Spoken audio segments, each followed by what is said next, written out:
I still remember the exact moment my dreams shattered. It wasn't when I got the college rejection letters, or even when my high school counselor called me into her office with that pitying look. No, it was when I walked into our living room and found my mother admiring her fresh facelift in a handheld mirror. My name is Cora, and at 17, I learned that vanity had a price tag, specifically, the exact amount of my college fund. Mom, what happened to your face? I stood frozen in the doorway, my acceptance letter to Stanford clutched in my trembling hands. Oh, darling, isn't it wonderful? She turned her head side to side, wincing slightly at the movement. Dr. Peterson is an absolute miracle worker. Look how he's taken years off. But you said, my voice cracked. You promised the money was there for Stanford. She barely glanced away from her reflection. Now, Cora, don't be dramatic. We can look into community college. Besides, you're smart. You'll figure something out. I remember the room spinning slightly. That was my future. This was an investment in our future, sweetheart. How can I network properly, looking like an old hag? First impressions are everything in this world. Everything except your daughter's education, apparently. The words came out sharper than I'd ever spoken to her before. She finally lowered the mirror. I don't appreciate that tone. I've sacrificed everything for you. Sacrificed? I laughed, but it sounded more like a sob. You just spent my entire college fund on your face. It wasn't just my face, she said, as if that made it better. I had my breasts done too, and a bit of lipo. I stood there, letter crumpling in my grip, as she detailed every procedure like she was reading off a restaurant menu. Each casual mention of another cosmetic enhancement felt like a knife in my chest. Mom, stop. I held up my hand. Just stop. How much is left? She had the audacity to look annoyed. Left. Of my college fund. How much? She shrugged, already reaching for her mirror again. Oh, about $800. But really, Cora, you're being terribly selfish about this. I'm doing this for us. How do you think it reflects on you, having a mother who looks ancient? $800 out of nearly 90,000. I got into Stanford, I whispered, dropping the now crumpled acceptance letter onto the coffee table. Full academic scholarship. I just needed the living expenses covered. That got her attention. Stanford? Oh, darling, that's wonderful. See? You didn't need the money after all. You're so clever. The scholarship doesn't cover room and board, or books, or food. My voice was eerily calm now. That's what the college fund was for. Well, you can live at home and commute, she suggested brightly. Stanford is 6 hours away. She waved dismissively. Then defer for a year. Work at the mall, save up some money. Though really, college is rather overrated these days, don't you think? Look at me. I never finished college, and I do just fine. I looked at her then, really looked at her. The tight, shiny skin, the perfectly plumped lips, the carefully crafted facade that had cost me my future. You do just fine because Dad left you well provided for when he died. The house is paid off. You have his life insurance, and you had my college fund. I took a deep breath, which is now sitting on your face. Cora! She pressed a manicured hand to her chest in exaggerated offense. I won't stand here and be attacked by my own daughter. I am your mother. No, I said quietly, picking up my acceptance letter. Right now, you're just the woman who stole my future, because she couldn't stand the sight of a wrinkle. I walked out of that room with nothing but a worthless acceptance letter and $800 to my name. But I also walked out with something else. A burning determination that would shape every decision I made from that day forward. That night, I called my best friend Harper. I need a job. Actually, I need 3 jobs. My voice was steady now. And I need a place to stay. What happened? Harper asked, concern evident in her voice. I glanced at my closed bedroom door, beyond which my mother was probably still admiring her expensive new face. My mother happened. But this isn't the end of my story. It's just the beginning. I had no idea then how right those words would prove to be. Or that 15 years later, I'd be the one holding all the cards when my mother came knocking at my door, desperate for help she never thought she'd need. But that's getting ahead of the story. First, I had to climb out of the hole my mother's vanity had dug for me. And climb I did. One shift, $1, one sleepless night at a time. "You look like death warmed over," Harper said, sliding a coffee across the library table where I'd fallen asleep on my textbook. "Thanks," I mumbled, checking my watch. 2 hours until my shift at the diner. Just enough time to finish this economics paper. You really know how to make a girl feel special. 4 years had passed since my mother's betrayal.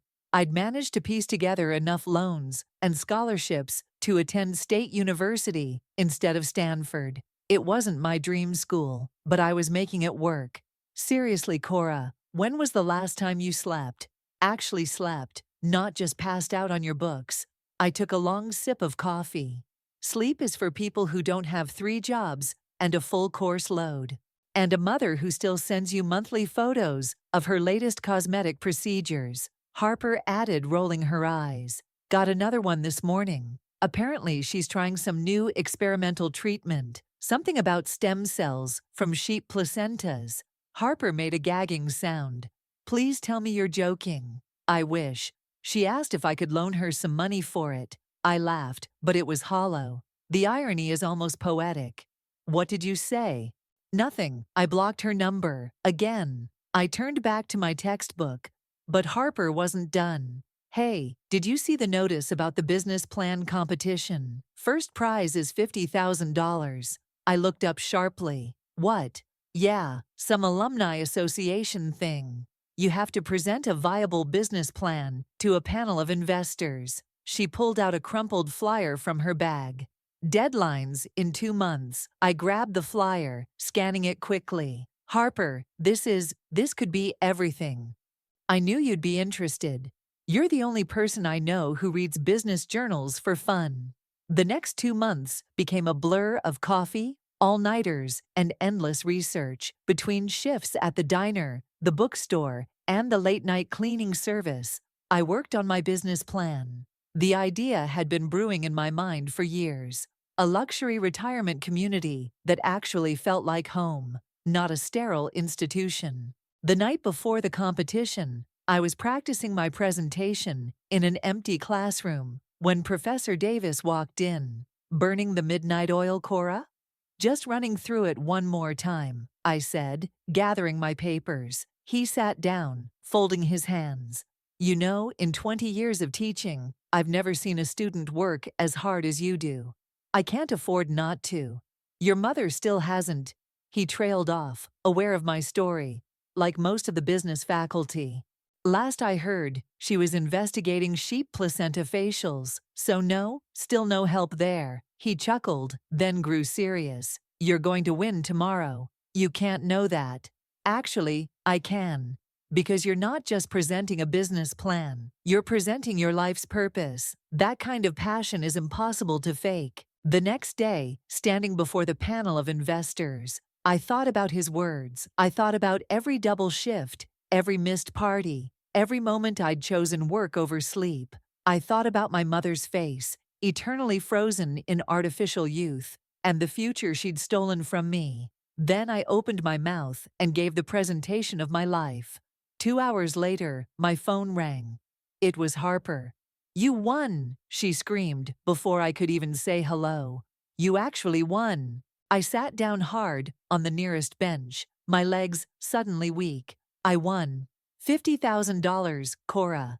But that's not even the best part. One of the judges wants to meet with you privately. Something about additional investment opportunities. I pressed my free hand against my mouth, trying to contain the sob that wanted to escape. I need to call my mom, I said automatically, then stopped. No, I don't. I don't need to call her at all. Damn right you don't, Harper said fiercely. This is your moment. You earned this. That evening, as I sat in my tiny apartment looking at the winner's check, my phone buzzed with a text from my mother. Another selfie, this time with some kind of gold-infused face mask. Darling, you'll never believe how amazing this treatment is, though it is a bit pricey. Perhaps you could help your mother out. XOXO. I deleted the message without responding and opened my laptop instead. There was an estate for sale on the outskirts of town, a beautiful old mansion that would be perfect for my retirement community vision. With the prize money as a down payment and the interested investors' support, it was actually within reach. For the first time in years, I allowed myself to smile without reservation. My mother might have stolen my college fund, but she'd inadvertently taught me the most valuable lesson of all. Success is the best revenge. Little did I know just how true that would prove to be. The crown molding in here is original to the house, I explained, running my hand along the intricately carved wood. We restored everything we could during the renovation. Neil, my operations manager, nodded approvingly. The attention to detail is what sets us apart. Speaking of which, we need to discuss the waiting list. I followed him into my office, formerly the mansion's library, still lined with built-in bookshelves, but now housing a sleek modern desk. 8 years had passed since winning that business competition, and Evergreen Estate had become the most sought-after retirement community in 3 states. "We're at capacity," Neil said, pulling up the spreadsheet, "and the waiting list keeps growing. Look at these applications from just this week." I leaned over his shoulder, scanning the names, then stopped, blinked, read it again. Gwendolyn Nichols. "Cora?" Neil waved his hand in front of my face. "You okay?" You went pale there for a second. I straightened up, smoothing my blazer. "I'm fine, just recognized a name." "Old friend? Old wound." I sat down heavily in my chair. "That's my mother." Neil's eyebrows shot up. "The one who spent my college fund on plastic surgery. Yes, that's the one." "Well, shit." He closed his laptop. "What are you going to do?" Before I could answer, there was a knock at the door. Livia, one of our first residents, and something of a surrogate mother to me, poked her head in. "Sorry to interrupt, but I couldn't help overhearing." She walked in, settling into one of the visitor chairs. "Your mother has applied." "Apparently." I picked up a pen, clicking it repeatedly. "I haven't spoken to her in years. Last I heard, she was living off her latest boyfriend's money." "What happened to him?" Neil asked. "Probably ran out of money." The bitterness in my voice surprised even me. "She has that effect on bank accounts." Livia leaned forward, her wise eyes fixed on mine. "You know, dear, sometimes the universe has a funny way of bringing things full circle." "This isn't funny," I said. I don't know what this is." "It's karma," Neil supplied helpfully. "And it's beautiful." I shot him a look. "She's still my mother." "Is she?" Livia asked quietly. "From what you've told me, she was more interested in being her own reflection's admirer than being your mother." My phone buzzed. A text from Harper. "Just saw your mom at the grocery store. She was asking about you and looking different. Heads up." "Different how?" I texted back. The response came quickly. Like maybe all those procedures didn't age well. Also, she was using coupons. Never thought I'd see that. I put the phone down, my mind racing. "Neil, what's our current policy on family members of staff?"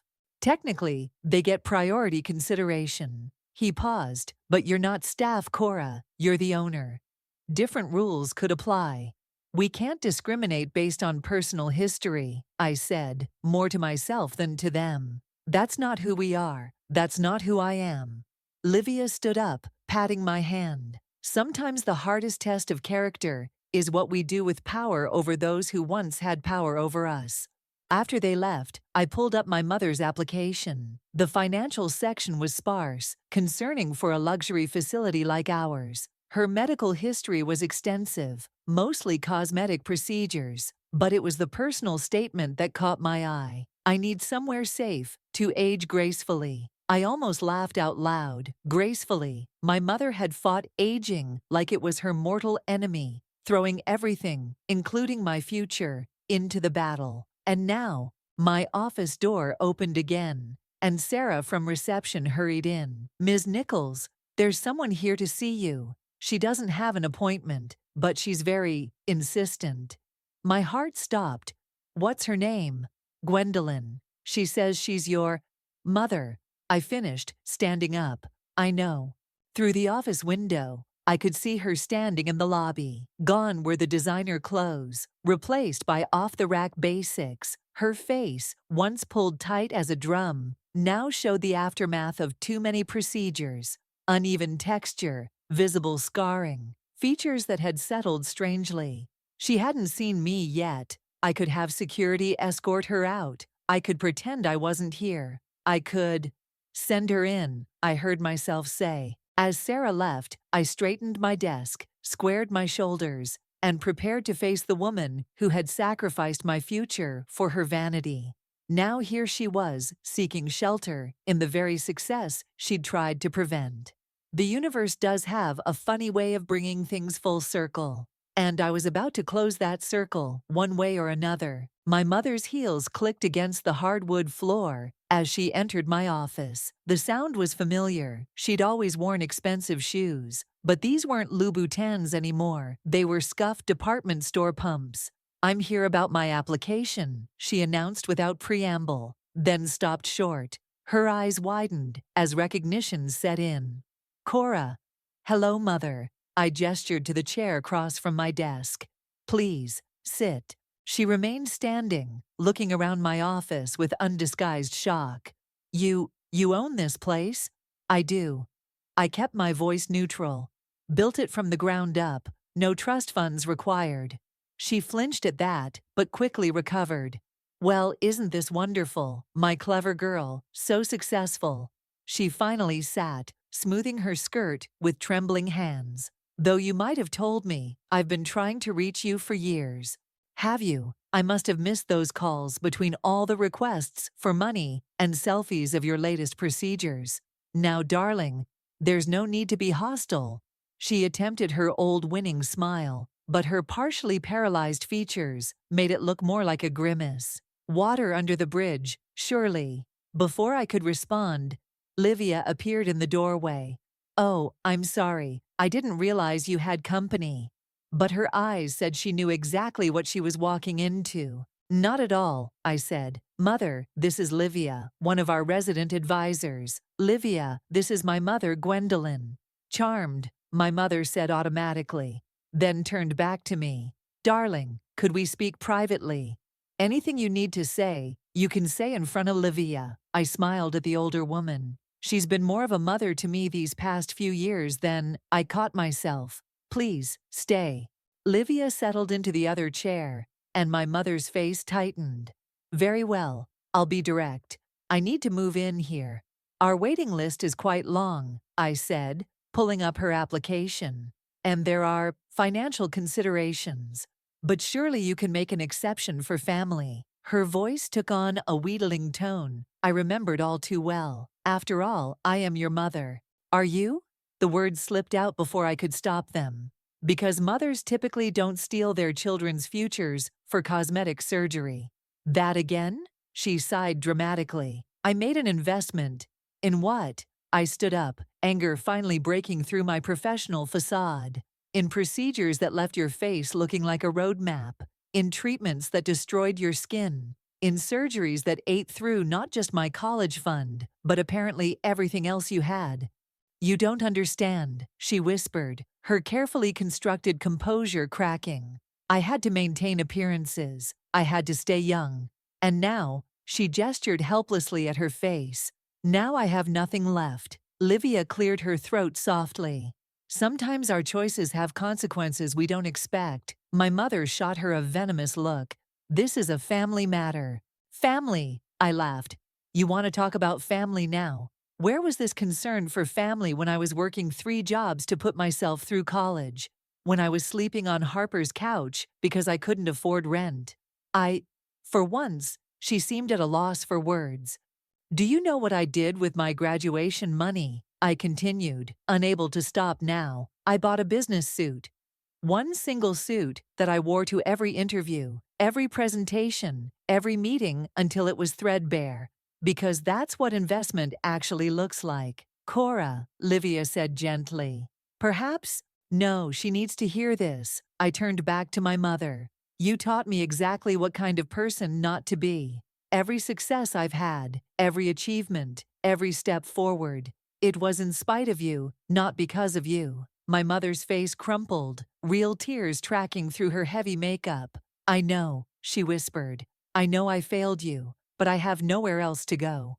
The silence that followed was deafening. Finally, Livia spoke. Cora dear, remember what we discussed about power and character? I sank back into my chair, suddenly exhausted. Yes.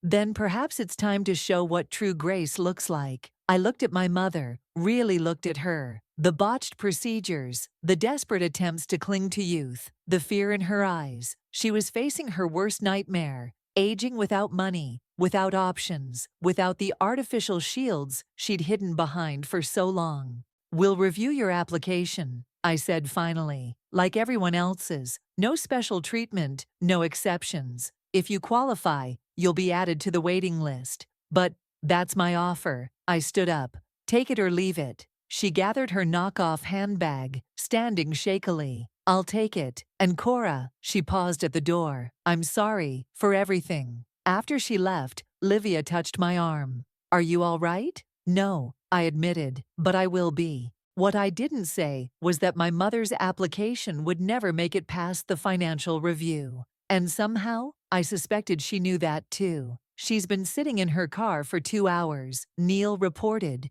peeking through the office blinds. Just sitting there. I didn't need to look to know which she he meant. My mother's silver Mercedes, probably her last remnant of better days, had been parked in our visitor lot since morning. The financial review came back, I said, pushing the folder across my desk. She doesn't qualify, not even close. Neil flipped through the papers and whistled. These credit card debts are astronomical. And her income, is this a typo? No. Apparently her last boyfriend left her with nothing but bills. I rubbed my temples. She's been living off credit cards for months. So what now? Before I could answer, Harper burst into my office. Your mother just cornered me in the parking lot. What? I jumped up. Are you okay? I'm fine, but she's desperate. She was crying about how she's about to be evicted, how she has nowhere else to go. Harper dropped into a chair. She showed me pictures of you as a baby, Cora. Actually pulled out a photo album from her car. Emotional manipulation, I muttered. Her specialty. She's good at it, Harper admitted. I almost felt sorry for her. Almost. My phone buzzed. A text from the security desk. Ms. Nichols, your mother is requesting to see you. Says it's urgent. Send her up, I replied, then turned to Neil and Harper. Stay, please. Minutes later, my mother swept in, looking more disheveled than I'd ever seen her. Her makeup was smeared, her hair unkempt. The bank is foreclosing on the house, she announced without preamble. I'll be homeless by the end of the month. That's not my problem, I said, but my voice wavered slightly. I'm your mother. She slammed her hands on my desk. How can you be so cold? Cold? Harper stood up. That's rich coming from you. Stay out of this, my mother snapped. You've always turned her against me. No, mother, I interrupted. You did that all by yourself. She collapsed into a chair, her facade cracking completely.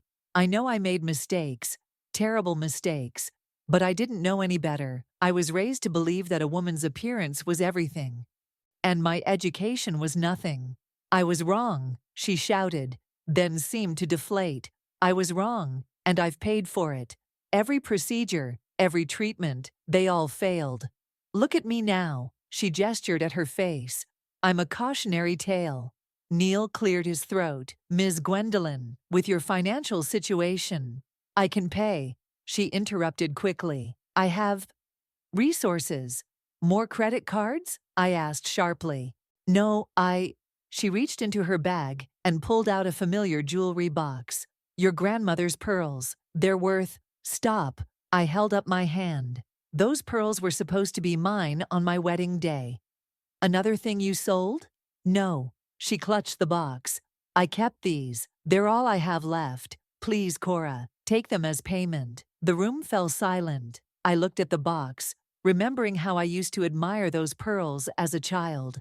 how my mother would tell me stories about grandma wearing them.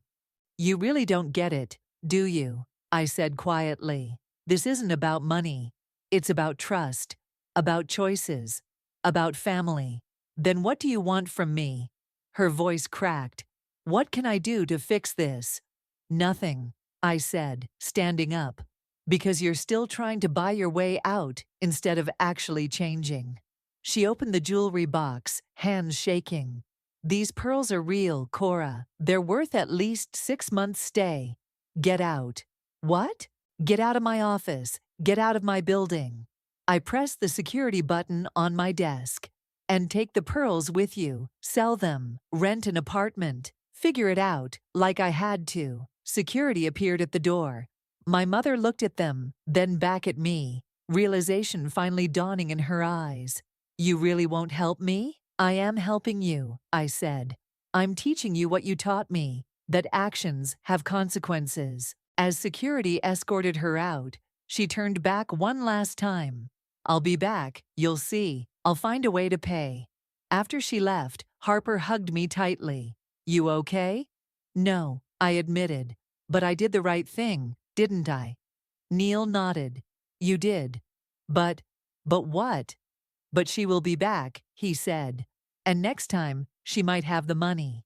I sank into my chair, knowing he was right. This wasn't over. My mother was nothing if not persistent, and now she had something to prove. The question was, what would I do when she returned with actual resources? Because somehow, some way, I knew she would. And that terrified me more than her desperate pleas ever could. She sold the pearls, Harper announced, barging into my office 3 weeks later, and everything else she owned. But that's not even the crazy part. I looked up from my paperwork. What do you mean? She's been going door to door in the wealthy part of town, telling everyone she meets about her cruel daughter who runs this place. Harper sat down, clearly worked up. She's trying to get sympathy investments from rich old ladies. You're kidding. I wish. Mrs. Patterson, you know, from my yoga class?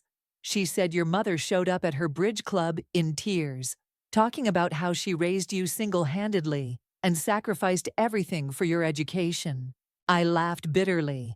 Wow, that's a creative revision of history. It gets worse, Neil said, walking in with a folder.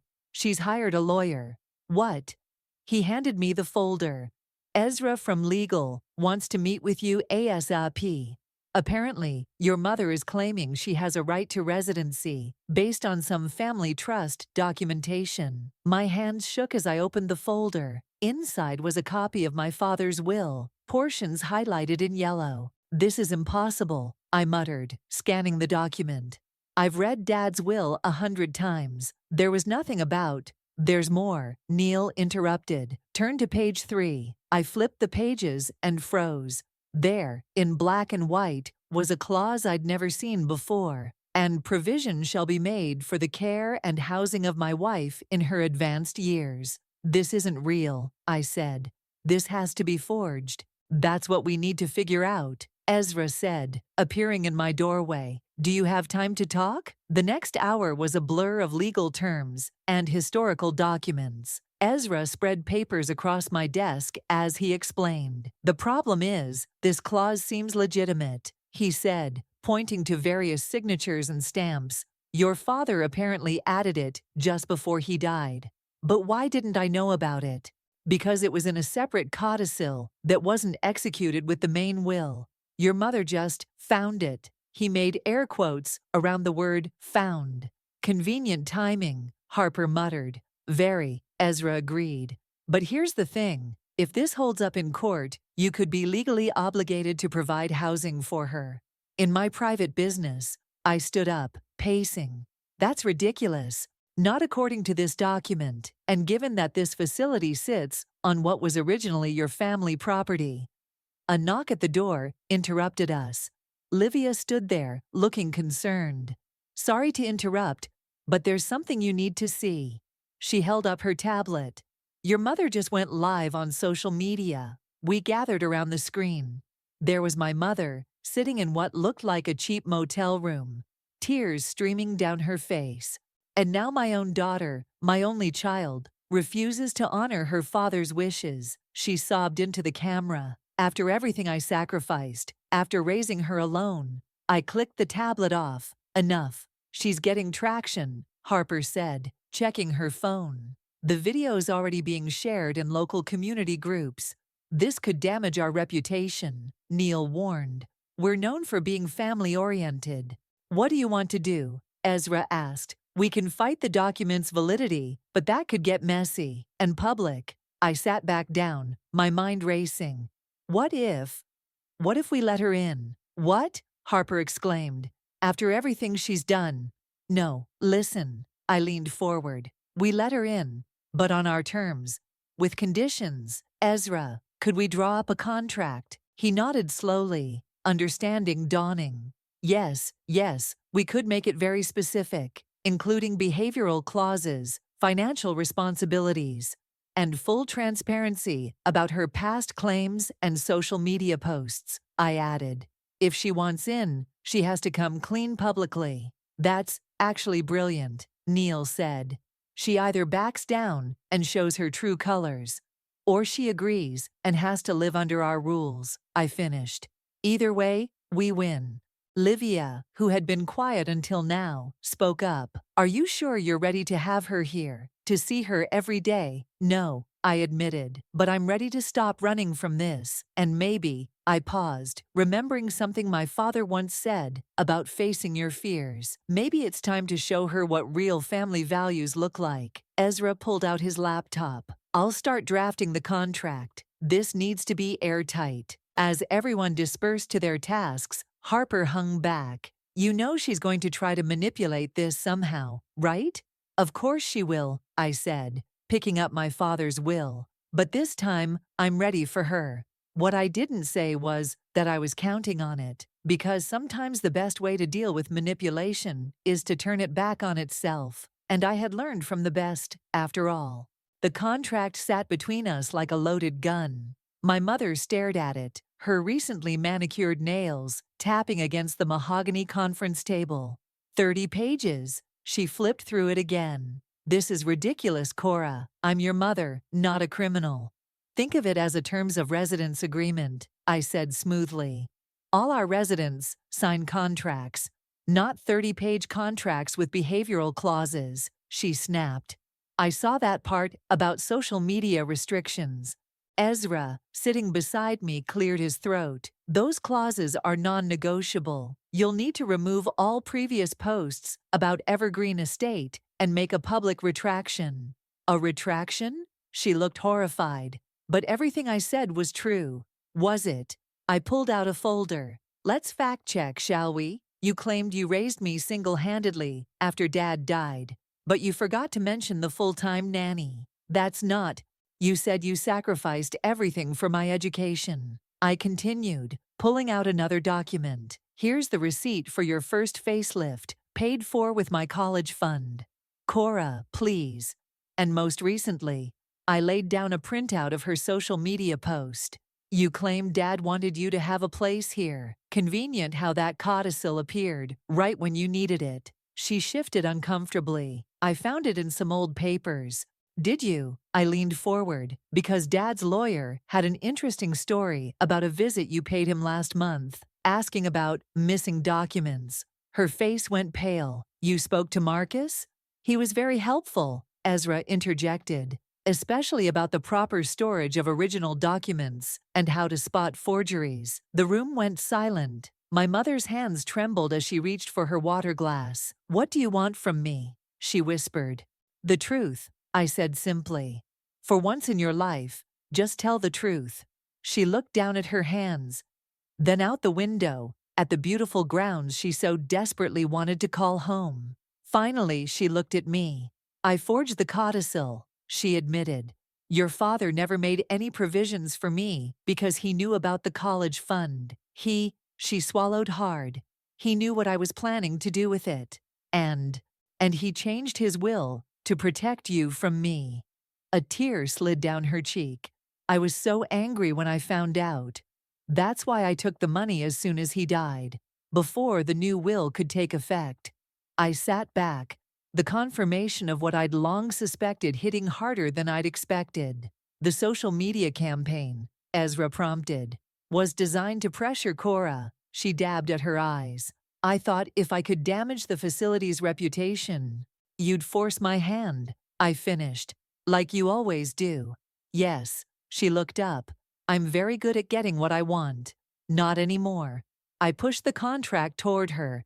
Sign it, and you can stay. All 30 pages, including the public retraction and the behavioral clauses. Break any part of it, and you're out. And if I don't sign, then I'll publish the proof of your forgery, Ezra said calmly, along with the documentation about the college fund fraud. She picked up the pen, then paused. What about the behavioral clauses? What exactly do they entail? No manipulation of other residents, no schemes, no trying to pit staff against each other. I ticked off the points. And mandatory weekly sessions with our counselor. Therapy. She looked appalled. At my age? Especially at your age, I said. It's time to deal with whatever drove you to sacrifice everything, including your relationship with your only child, for the sake of appearances. She stared at the contract for a long moment. And if I agree to all this, I can stay? In the West Wing, I nodded. Standard room, standard care, no special treatment. The West Wing. She looked stricken. But that's where the middle-income residents stay. Take it or leave it, Mother. Her hand shook as she picked up the pen. For a moment, I thought she might refuse. Then, with a flourish that couldn't quite hide her desperation, she signed. Welcome to Evergreen Estate, I said, standing up. Your room will be ready tomorrow. And Mother? She looked up, still clutching the pen. The first therapy session is at 9 a.m. sharp. Don't be late. As she left with Ezra to handle the remaining paperwork, Harper slipped into the room. You did it, she said softly. You actually got her to admit everything. Yes, I replied, watching my mother's retreating figure through the window. But this isn't the end. No, no. I turned to face my friend. This is where the real work begins. Because getting her to sign was one thing. Getting her to change, that would be the real test. For both of us. Your mother missed therapy again, Neil reported, dropping a note on my desk. Third time this month, I sighed, reaching for my phone. But before I could call her, Livia appeared in my doorway. Don't bother, she said. She's in the garden with me. We're having our own kind of therapy. Curious, I followed Livia to the courtyard. There, among the roses, sat my mother, wearing gardening gloves and looking distinctly uncomfortable as she pulled weeds. This is destroying my manicure, she complained when she saw me. Good morning to you too, Mother. Gwendolyn's learning about growth, Livia said meaningfully. How some things need to be pulled out by the roots to allow new life to flourish. My mother rolled her eyes, but I noticed she kept working. The roses are beautiful this year, I commented, sitting on a nearby bench. They are, my mother agreed, then added quietly, your father loved roses. I remember. I watched her hands move through the soil. He used to say beauty that takes effort is worth more than beauty that's bought. Her hands stilled. He wasn't talking about roses, was he? No, I said. He wasn't. She sat back on her heels, looking at her dirt-stained gloves. I got the oddest compliment yesterday. Mrs. Henderson said I looked younger. You do, Livia nodded. Amazing what peace of mind can do for the complexion. I haven't had a procedure in months, my mother admitted. The longest I've gone since. She glanced at me. Well, you know, since you spent my college fund, I finished. You can say it, Mother. It happened. She pulled another weed, with more force than necessary. I've been thinking about that, about all of it really, in those therapy sessions I do attend, she added with a small smile. And I'm sorry. She looked directly at me for the first time. Not because I got caught, or because I need something from you. Just, sorry. For being so wrapped up in myself that I couldn't see what I was doing to you. I felt Livia squeeze my shoulder before quietly walking away, leaving us alone. Why the roses? I asked. Why not skip gardening like you skip therapy? Because, she gestured at the flower beds, this is real beauty, the kind your father talked about, the kind you created here. She looked around the courtyard. You built all this while I was chasing artificial perfection. You understood something I never did. Which is, that lasting beauty comes from growth, not surgery. She laughed softly. Listen to me, I sound like one of those self-help books they keep pushing in therapy. They're not wrong, I said, reaching down to pull a weed she'd missed. Growth hurts sometimes, like pulling weeds, or like watching your daughter succeed without you, she added quietly. Do you know what the hardest part of living here is? The behavioral clauses. No. She peeled off her gloves. It's seeing what an amazing woman you've become, knowing I can't take any credit for it. Knowing I was more of a weed than a rose in your life. I felt tears prick my eyes but blinked them back. You're here now. Am I? She looked at me searchingly. Really here, I mean. Or am I just another resident you have to manage? That depends, I said, standing up. Are you ready to be my mother? Not the mother who needs something from me, but the mother who sees me. She stood too, brushing dirt from her knees. I'd like to try, if you'll let me. Then start by coming to therapy. All of them, no excuses. Even if Livia makes me garden. Especially then. I smiled slightly. The roses need tending, and so do we. She nodded, then reached into the flower bed and pulled one last weed. You know, your father would be proud of you, not just for this place, but for how you handled me. You're stronger than I ever was. Maybe, I said. Or maybe I just learned what real strength looks like. It's not about perfect appearances or controlling everything. It's about growth, even when it's messy. Like gardening, she said, finally smiling back. Like gardening, I agreed. Now you have therapy in 20 minutes. Real therapy, not metaphorical garden therapy. I know, she gathered her tools. I'll be there, I promise. As I watched her walk away, I realized something had shifted. The weight of resentment I'd carried for so long felt lighter, not gone. Some roots run too deep to pull out all at once, but lighter. Maybe that's what real healing looks like. Not a dramatic transformation, but small changes, daily choices, weeds pulled one at a time until something beautiful has room to grow. I touched a rose petal, feeling its real imperfect beauty under my fingers. Dad was right. The things worth having are the things you work for, even if that thing is forgiveness.